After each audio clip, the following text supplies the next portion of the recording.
Earlier this week, on the one-year anniversary of the election of Donald Trump as president, people in cities across America gathered to scream at the sky. Their impotent rage, which has been on display for the past year, manifested itself in impotent expression. But President Trump remains in office.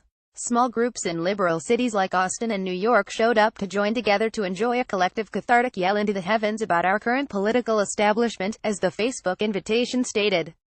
The Screamfest came a day after a fairly good election night for Democrats.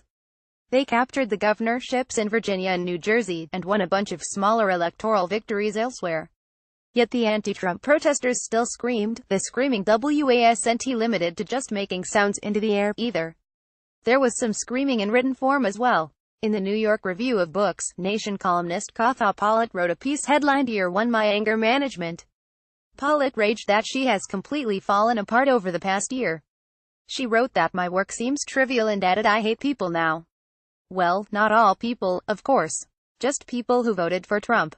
Pollitt wrote that she wanted Trump voters to have health care and child care and good schools and affordable college and real sex education and access to abortion and a much higher minimum wage. But the Trump voters didn't want her, actually, Hillary Clinton's, offerings if black people get to have it too. This woman needs a doctor, not a column where she gets to wallow in her unreasonable anger and her bizarre projections.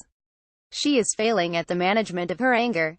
The larger problem with the screamers and the ragers is that they have let an election that didn't go their way take over their lives. Politics shouldn't bring you joy or despair. It isn't your friend or family, and unless it's part of your job it should not be part of your daily life. That politics has taken over everything, permeated all culture, to the point that people believe it's normal to think and talk about it constantly, is more than a little unfortunate. Elections will sometimes produce the result you want, but sometimes they will not. If we believe in the structures of our country and in the strength of our system, an election should not be cause for people to futilely scream into the air. If you find yourself signing up for a group scream, it's time to do some re-evaluating of your life. Some on the left say Trump is different. But anyone who remembers the George W. Bush years or earlier times knows this anger isn't new. If you're not angry, you're not paying attention, went the decade-old bumper sticker. This constant anger that is encouraged by some on the left isn't healthy and it isn't constructive. The better plan might be to pay less attention to what makes you that angry. And perhaps to work on screaming less in general, at the sky or elsewhere.